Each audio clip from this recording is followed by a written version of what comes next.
नमस्कार साथियों, मैं जयसिंह सिकरवार आपके सामने आज एक बहुत ही इम्पोर्टेंट और महत्वपूर्ण मुद्दा लेकर आपके उपस्थित हुआ हूं। यह मुद्दा न केवल सिविल सर्विसेज के एस्पिरेंट्स के लिए इम्पोर्टेंट है, अपितु क्या है भारतीय जनमानस और देश के प्रत्येक नागरिक के लिए इसको जानना और अत्यंत जरूरी है। यह मुद्दा है राष्ट्रीय सुरक्षा। वर्तमान में आप न्यूज़पेपर में हो, चाहे आप न्यूज चैनल्स में हो, राष्ट्रीय सुरक्षा की बात देख रहे हैं। 22 अप्रैल के पहलगाम अटैक के बाद में भारत सरकार के द्वारा जो कदम उठाए जा रहे हैं और आने वाले जो क्या कदम होंगे, यह सभी संबंधित है राष्ट्रीय सुरक्षा से। आखिर ये नेशनल सिक्योरिटी या राष्ट्रीय सुरक्षा है क्या, इसके बारे में हम जानते हैं और इसी के बारे में मैं चर्चा करने जा रहा हूँ। एक बार डॉक्टर एपीजे अब्दुल कलाम साहब ने कहा था, प्रत्येक भारतीय को राष्ट्रीय सुरक्षा एक राष्ट्रीय वरीयता के रूप में स्वीकार करना चाहिए। राष्ट्रीय वरीयता के रूप में करना चाहिए। भारत में आर्थिक, सामाजिक और सैन्य दृष्टि से भारत को मजबूत और आत्मनिर्भर बनाना, आर्थिक, सामाजिक और सैन्य दृष्टि से भारत को मजबूत और आत्मनिर्भर बनाना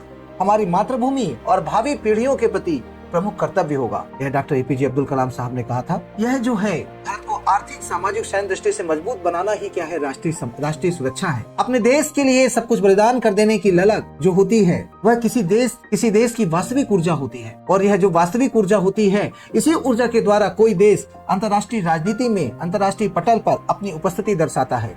अपनी उपस्थिति दर्शाने के साथ में अपने सम्मान की रक्षा कर पाता है। अपनी सीमाओं की रक्षा करना और साथ में अपने नागरिकों की सुरक्षा करना प्रत्येक राष्ट्र का एक दायित्व है। जैसा कि एक बार हिटलर ने भी कहा था कि राष्ट्र की से यदि कभी युद्ध का समय आए, युद्धकालीन परिस्थिति हो चाहे शांतिकालीन परिस्थिति हो, राष्ट्र की सुरक्षा सर्वोपरि है।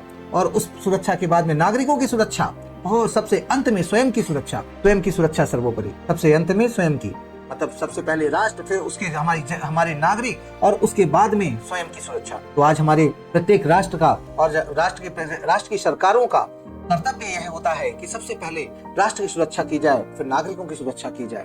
और आज वह समय है कि जब राष्ट्र की सुरक्षा की बात आ चुकी है। प्रत्येक राष्ट्र जो होता है, प्रत्येक राष्ट्र का अपना एक राष्ट्रीय सम्मान है, अपना एक स्वयं का राष्ट्रीय सम्मान है। और उस राष्ट्रीय सम्मान के साथ में वह अन्य राष्ट्रों के बीच में अपनी उपस्थिति को मजबूती से रखता है। यह राष्ट्रीय सम्मान उसके राष्ट्रीय हित से जुड़े होते हैं। और यह राष्ट्रीय हित जो होते हैं, यह राष्ट्रीय हित यदि पर्यायवाची के रूप में देखा जाए तो सबसे बड़ा जो राष्ट्रीय हित होता है वह है उसकी राष्ट्रीय सुरक्षा। यदि राष्ट्रीय सुरक्षा किसी राष्ट्र की मजबूत है, सीमाएं पाबंद और चौकस हैं और वह सुरक्षित, चारों ओर से सुरक्षित है, उसके नागरिक सुरक्षित हैं, तो निस्संदेह वह राष्ट्र जो है उसके राष्ट्रीय हित सुरक्षित है। और वह राष्ट्रीय हित जो है वह अपना राष्ट्रीय सम्मान अंतर्राष्ट्रीय पटल पे बचाए रखता है। किसी देश पर यदि आतंकवादी हमला हो जाता है, तो वह उसका राष्ट्रीय सम्मान चला गया, उसके सम्मान पे ठेस पहुंची। और वह सम्मान का बचाव, वह सम्मान किस प्रकार से उसकी सुरक्षा करेगा, एक प्रतिकार देकर, एक जवाब देकर, एक प्रत्युत्तर देकर। जैसा कि प्रत्युत्तर की बातें चल रही हैं, आने वाले समय में हम अपने राष्ट्रीय सम्मान का बचाव किस प्रकार करते हैं, हमारी सरकारें किस प्रकार से करती हैं, यह हमें आने वाले समय में दिखाई भी देगा। लेकिन कोई हमला हो जाना, बम ब्लास्ट हो जाना, कोई अटैक हो जाना, यह राष्ट्रीय सुरक्षा में सेंध है। यदि उसके नागरिक सुरक्षित नहीं है, निर्दोष नागरिक सुरक्षित नहीं है, तो किस प्रकार कैसे करके वह राष्ट्र अंतर्राष्ट्रीय पटल पर अपने सम्मान के साथ में स्वयं को मजबूत और शक्तिशाली और विकसित कह पाएगा। जयन उपाध्याय ने कहा था, उनके शब्दों में देखिएगा, राष्ट्रीय सुरक्षा जो होती है, किसी देश की राष्ट्रीय सुरक्षा उसकी एकता, अखंडता, प्रभुसत्ता और जनधन की सुरक्षा है। एकता, अखंडता, उसकी प्रभुता या संप्रभुता और जनधन की सुरक्षा है, यही राष्ट्रीय सुरक्षा है। और एक तो और हमारे एक सैन्य शास्त्री जो है लिपमैन ने कहा था कि कोई राष्ट्र केवल तब तक सुरक्षित है जब तक कि वह इससे बचता है। अपने मूल्यों को कुर्बान होने का उसके ऊपर खतरा नहीं है।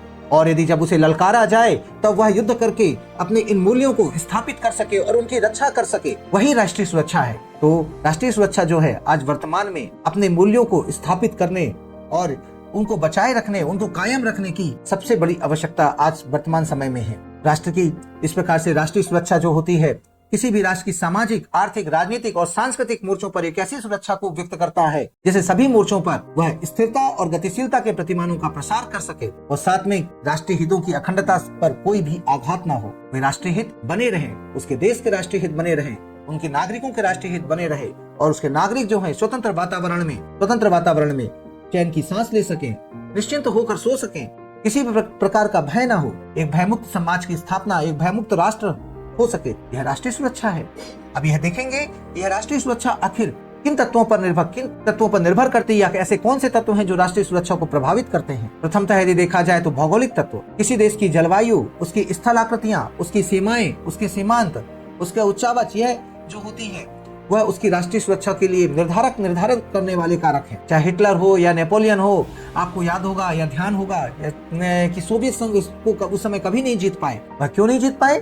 क्योंकि एक उसके बड़े क्षेत्र के आकार के कारण और उसकी भौगोलिक स्थितियों के कारण। बहुत वर्षों तक हिमालय हमारी राष्ट्रीय सुरक्षा का एक महत्वपूर्ण अंग रहा, लेकिन 1962 में वह हमें आघात पहुंचा। हमारे ऊपर जो आक्रमण हुआ चीन के द्वारा, वह हिमालय को भेद कर ही हुआ था। हमने अपनी भौगोलिक परिस्थितियों का सही आकलन नहीं कर पाया। बिना उसके आकलन की तैयारी के हम यह समय ही नहीं मिल पाया, और हमें 1962 का युद्ध जो है उसमें हार का सामना करना पड़ा। लेकिन उसके बावजूद 1965 और 1971 के युद्ध में हमने अपनी स्थल आकृतियों और भौगोलिक सीमाओं का अध्ययन किया और उसके अनुसार अपनी रणनीतियां तय की, और उसके अनुसार तय किया, और हम विजय प्राप्त किए हमने। आप देखेंगे अमेरिका जो है एक तरफ से प्रशांत महासागर से है और दूसरी तरफ से अटलांटिक महासागर से है। यह उसकी सीमाओं को सुरक्षित बनाता है। ब्रिटेन इंग्लिश चैनल उसकी सीमाओं को सुरक्षित बना रहा है। स्पेन पिरेनीज पर्वत उसकी सीमाओं को सुरक्षित बना रहा है। ऐसे प्रत्येक देश की जो स्थल आकृतियां हैं कहीं ना कहीं जो होती हैं निर्धारित करने वाले कारक होती है। दूसरी